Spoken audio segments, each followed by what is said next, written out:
Hi, it's Max again. And last time you heard from me, Anne had broken into my home and she wanted revenge. Today, I'm going to tell you the rest of the story. But before anything else, please remember to subscribe, hit that notification bell icon, and give this video a thumbs up to show your support for me. Anne was furious. She had come to ruin everything I had. After she burst into my house and terrified my new girlfriend, she just vanished. She didn't even explain what she meant. It was only months later that I found out what she'd done.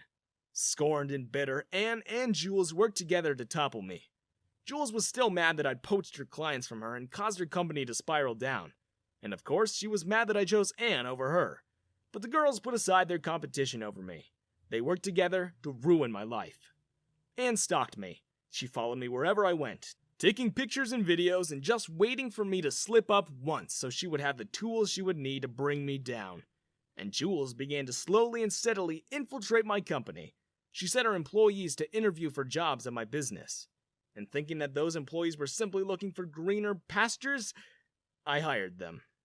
They all turned out to be corporate spies. Every time a new deal would come to my table, Jules' spies would get a hold of it and they would pass on the information to their real boss. Every single time, Jules' company would outbid me, and they would get to the clients before I did. And for months, I wondered how she did it. Slowly but surely, my company declined, and the more new people I hired, the worse it got. I could not land a single client. No matter how hard I pushed my team to work better and harder, I still lost to Jules. And because the people who were loyal to me were constantly being forced to work overtime, and because I could never pay them on time, the good ones, the ones who actually were working for the good of my company, they all left. It got so bad that I ended up having to do everything myself. In the meantime, Anne had collected videos and photos of me with other girls. I never cheated, she just made sure to take the pictures at the exact perfect moment. And even though they were just pictures of me buying coffee or talking to an employee, she somehow managed to make it look like I was fooling around with so many girls. There was even a picture of me smiling at a cashier as she handed me the receipt for a gift that I bought my girlfriend. But the way Anne had taken it, it looked like I was holding the cashier's hand. Jules' company dealt the last blow in our corporate battle, just as Anne secretly showed my girlfriend the compromising photos and videos she took. I tried to save both my relationship and my company at the same time. But it was too late. My girlfriend, convinced that I'd been cheating on her the whole time, dumped me and moved out of our home. And my company? Well, my company didn't do any better. We were swallowed whole by Jules' agency. I went bankrupt, and the only choice was to sell the whole thing to Jules.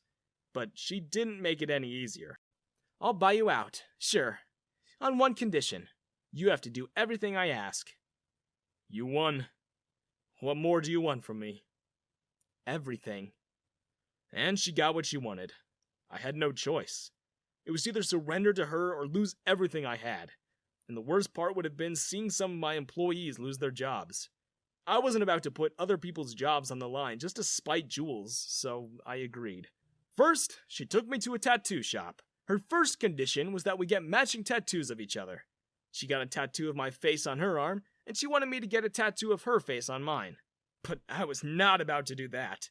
Not on pain of my life. So I eventually talked her down from a full-on portrait to just her name. I want it on your chest. What? No, can it be like on my ankle or something? You will do as I say. You're not even getting my face tattooed anymore. Do as I say. Remember our deal? I can still fire your employees, you know. So, despite regretting that I'd made a deal with the devil, I did as Jules wanted. She made me her personal assistant.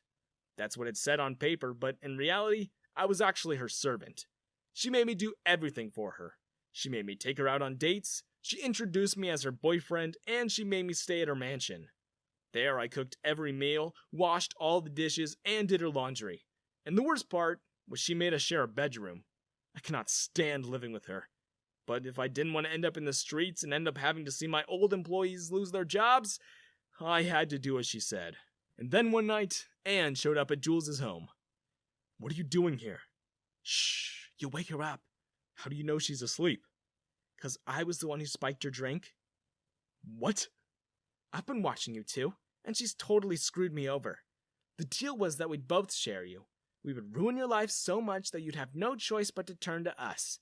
But now I know she's been keeping you to herself. She doesn't even let me see you. I won't let her get away with this. I know Anne was insane, but at that point, all I really wanted was to get away from Jules. So, what's your plan? Anne led me out of Jules's house. She was going to break me out. Unfortunately, we couldn't find a vehicle that wasn't locked up in the garage. Jules never let me drive. She knew I would eventually run away. And so, the only thing we found we could use in our escape was my old Toyota, the one I had before I bought my Porsche. Anne hesitated at the sight of it. I'm not gonna ride in that. I told you before, I'd rather die than be seen in that disgusting piece of junk. Shh, I tried to warn her, but it was too late. Anne's complaining alerted Jules's guards. Several women dressed in black surrounded us, and in no time, one of them woke Jules up. In the commotion, I managed to wrestle Anne away from the guards, and we managed to get into the car. I drove like a madman, but we didn't get too far. A blizzard began to blow, and it was impossible to see anything. What's worse was that my car broke down. For most of the night, Anne and I were trapped in that old car, and neither of us got any sleep from her complaining. When morning came, the blizzard was gone, and Anne jumped out of the car. She started trying to flag down oncoming cars, hoping to get us a ride. Anne, stop! They could see us! Come back in the car! I tried to warn her again, but again, it was too late. The car she tried to hitchhike on was Jules. So, you think you can run away, huh? Guards, take Max and lock him in his room. I'll deal with this ugly homewrecker myself. That was the last I heard of Anne. I don't know what Jules did to her, but I never saw or heard from her again. From that moment on, I vowed to take Jules down. I worked as her assistant, but I used that position to gather dirt on her. Every corrupt deal, every secret conversation, I made sure I recorded it. And one day, I asked her about Anne. Don't trouble your mind with her. I took care of her.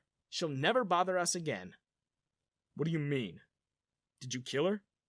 Oh, I assure you, Max, Anne is gone. She's sleeping with the fishes. That chilled me to the bone. Yeah, girls tended to fight over me, but not like this. I submitted everything I had to the police. They found Anne in a lake not far from Jules' house, and Jules got thrown behind bars. Once again, I was free to start over. And I did. I used whatever money I'd saved up from being Jules' assistant and put up a small burger stand by the beach. It wasn't much, but I didn't get into too much trouble. I met Diane on that beach. She came to me looking for a job, but in only a few months, she and I grew closer than I thought would be possible. There were fireworks, and we got married a month later. Unfortunately, like they say, fireworks are only pretty for a short amount of time. Only a month after we have married, I noticed that I've been getting sleepy a lot of the time, even after just having had a coffee. I wanted to stay up more after work so I could spend time with Deanne, but somehow I always ended up asleep on the couch. One night I tried to put my suspicions to the test. I pretended to take a sip of the coffee Deanne gave me, and when she wasn't looking, I chucked it into one of the plants. I pretended to doze off, and the moment I heard the door, I rushed after her. It turned out Diane had been drugging my coffee so she could cheat on me with the neighbor. I immediately fired her and filed for divorce. I was really down one night, thinking about how crazy and disastrous my life had been.